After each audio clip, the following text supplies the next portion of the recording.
आचार्य चाणक्य अपनी नीति में बताते हैं कि जिस देश में सम्मान और सुविधाजनक जीवन जीने की व्यवस्था ना हो तो व्यक्ति को क्या करना चाहिए। यस्मिन् देशे न सम्मानो न वृत्तिर् न च बान्धवाः न च विद्यागमः कश्चित् वासं तत्र न कारयेत्।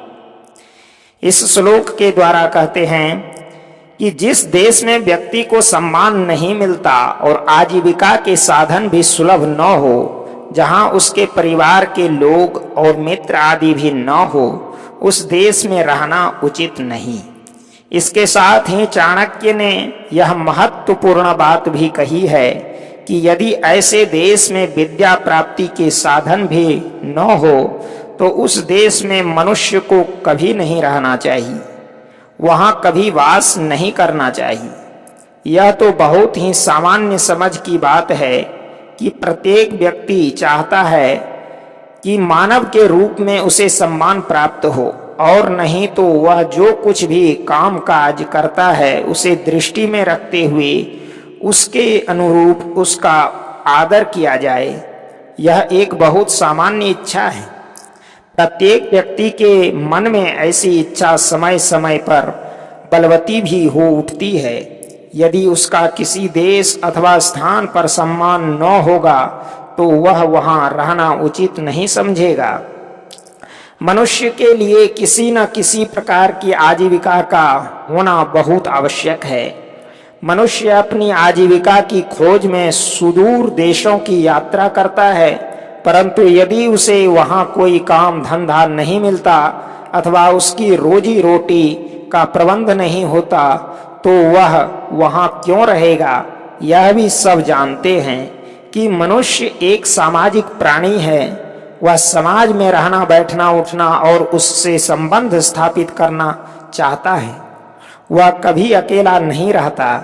यह कहा जाता है कि योगी और साधु लोग भी झुंडों में निवास करते हैं, तो एक सामान्य सा सांसारिक प्राणी ऐसे स्थान पर कैसे रह सकता है जहां न उसका कोई मित्र हो और न कोई भाई बंधु। मनुष्य केवल रोटी के लिए ही नहीं जीता। मनुष्य और पशु में एक अंतर यह भी है कि वह सोचता है, उसमें विचार करने की शक्ति है, वह वस्तुओं के भले बुरे गुणों की परख में लगा रहता है। इसके लिए उसका विद्वान होना अथवा ज्ञान प्राप्ति के लिए संलग्न रहना आवश्यक है।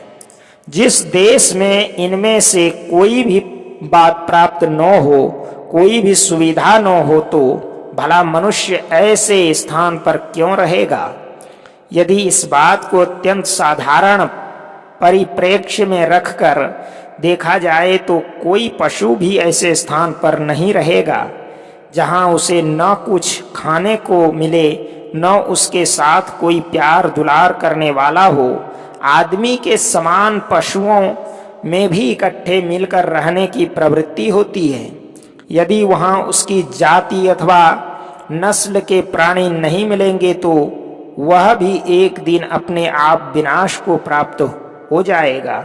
इसलिए मानव के संदर्भ में चाणक्य ने जो बातें कही है उनके अनुरूप बुद्धिमान व्यक्ति को ऐसे देश में कभी निवास नहीं करना चाहिए जहां उसे न सम्मान प्राप्त हो, न आजीविका का साधन हो और न बंधु बांधव हो और न ही विद्या प्राप्ति का ही कोई प्रबंध हो। ऐसे देश में रहने से क्या लाभ। तो मित्रों, वीडियो को लाइक और चैनल को सब्सक्राइब जरूर करें। मिलते हैं ऐसे ही शिक्षाप्रद और नीतिप्रद बातों को लेकर के। तब